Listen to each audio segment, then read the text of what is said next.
أعوذ بالله من الشيطان الرجيم.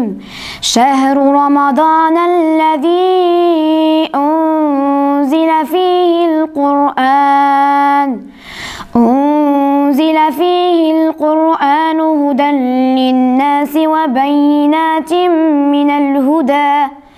وبينات من الهدى والفرقان، فمن شهد منكم الشهر فليصمه، ومن كان مريضا أو على سفر فعدة من أيام أخر، يريد الله بكم اليسر ولا يريد بكم العسر، ولتكملوا العدة ولتكبروا الله على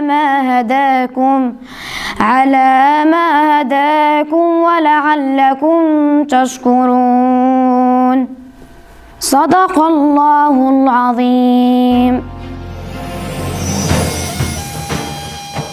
بسم الله الرحمن الرحيم.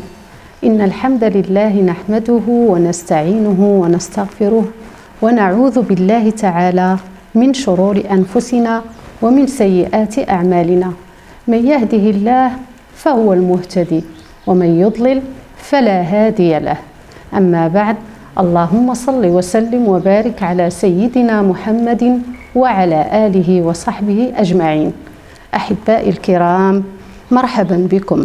كما تعلمون أحبائي، من الله علينا بمواسم من الخيرات والبركات، فيها تفتح أبواب الجنة، وفيها يمن الله علينا بمجامع الحسنات وتمحى السيئات. ومن أعظم هذه المواسم شهر رمضان الكريم، شهر القرآن، أو بالأحرى شهر الصيام. فما هو الصيام؟ الصيام في اللغة هو الإمساك والامتناع عن الشيء، وفي الاصطلاح أو في الشرع هو الامتناع عن جميع المفطرات والشهوات من طلوع الفجر إلى غروب الشمس. كان إذن هذا تعريف الصيام. فما هو حكمه؟ رمضان أو صيام رمضان واجب على كل مسلم عاقل بالغ.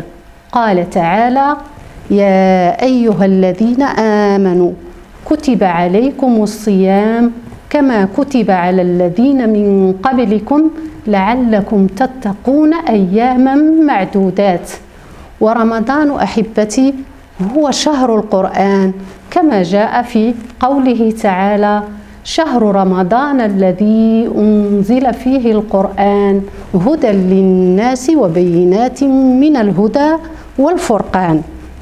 فهو شهر التلاوة، وهو شهر التدبر، وكذلك شهر تعلم قواعد التجويد أو أحكام التلاوة. فيه نتلو كتاب الله تعالى ونتعلم منه ونفهم ما فرضه الله علينا، ونقف عند النواهي التي نهانا الله سبحانه وتعالى عنها. ومن صام رمضان إيمانا واحتسابا غفر له ما تقدم من ذنبه، كما جاء في حديث خير البرية صلى الله عليه وسلم. كانت هذه بعض أحكام وفضائل الصيام كما تطرقنا لذلك. فلنرى بعض آداب الصيام. فما هي؟ أولها تعجيل الفطور، فقد أوصانا الحبيب صلى الله عليه وسلم بتعجيل الفطور، وقام هو عليه الصلاة والسلام بذلك، فكان يعجل فطوره بأخذ تمرات أو حسو حسوات من الماء. ومن آداب الصيام كذلك البعد عن الرفث. فما هو الرفث؟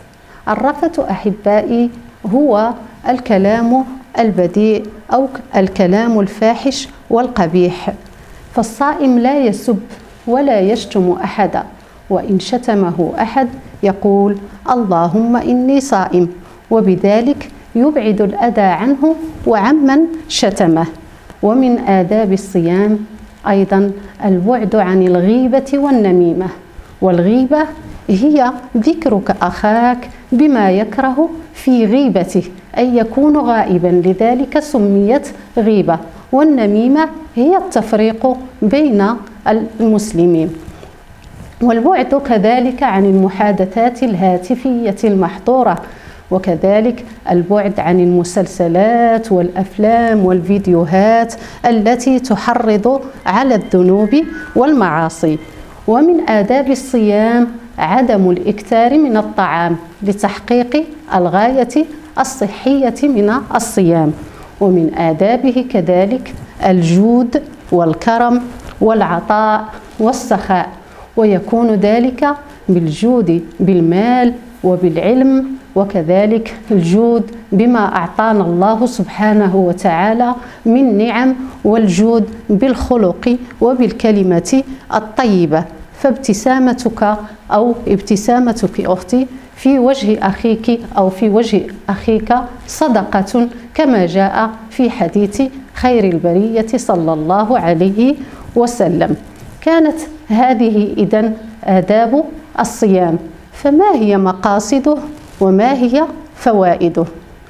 من فوائد الصيام تزكية النفس وتطهيرها من الذنوب ومن المعاصي، وتدريبها على طاعة الله تعالى والامتثال لأوامره والانتهاء عند نواهيه عز وجل. ومن فوائد الصيام ومقاصده كذلك إشعار الصائم بالنعم التي أنعم الله تعالى بها عليه، وكذلك من مقاصده التذكير بأحوال الجياع من الفقراء ومن المساكين. وهناك مقاصد صحية للصيام، وهي راحة الجهاز الهضمي والبدني كله. كانت هذه إذن بعض أحكام وآداب ومقاصد الصيام. نكتفي بهذا القدر، فإذا كانت عندكم بعض الأسئلة فلتتفضلوا بذلك. شكرا أستاذة، ذكرت أن من آداب الصيام الجود والكرم، فكيف يجود الفتيان والأطفال؟ شكرا لك بني زكريا على هذا السؤال الوجيه، كيف يجود الأطفال؟ ليس بالضرورة أن يجود الناس بالمال كما تعلمون، فالأطفال إذن يجودون بالعلم، يجودون بمساعدة والديهم ومساعدة أمهاتهم في تدبير وجبة الإفطار، كما يجودون بتبادل الأفكار مع أصدقائهم، وهكذا بني. شكرا أستاذة. هل تقترحين علينا أستاذة برنامجا عمليا في هذا الشهر الكريم؟ نعم بنيتي إسراء، مرحبا. هناك بعض البرامج المقترحة لاستقبال شهر رمضان الكريم، منها تلاوة القرآن الكريم، أي قراءة حزب أو حزبين وتفسيره وفهمه وتدبره، وذلك كله للعمل به ولأخذ الأجر والثواب. كذلك المحافظة على الصلوات الخمس وزيادة النوافل والسنن إلى غير ذلك من الصلوات المسنونة. وهناك برنامج آخر لزيارة الأقارب والأرحام لأخذ الأجر والثواب من الله تعالى، لأنه أوصانا بصلة الرحم. وكذلك إعداد وجبات للإفطار للأسر المعوزة، وهكذا. ونسأل الله سبحانه وتعالى التوفيق والقبول، نسأله أن يجعل رمضان الكريم خيرا وبركة علينا وعلى جميع المسلمين والمسلمات. وننهي جلستنا أحبائي الكرام بالابتهال والتضرع لله سبحانه وتعالى. فاللهم صل وسلم وبارك على سيدنا محمد وعلى آله وصحبه أجمعين، عدد خلقك ورضا نفسك وزنة عرشك ومداد كلماتك. واللهم تقبل منا الصيام والقيام وتلاوة القرآن، وأعن أطفالنا على صيام رمضان وعلى التحصيل العلمي وعلى دراستهم يا أرحم الراحمين. اللهم افتح لهم فتوح العارفين ووفقهم وارزقهم السداد في القول والعمل.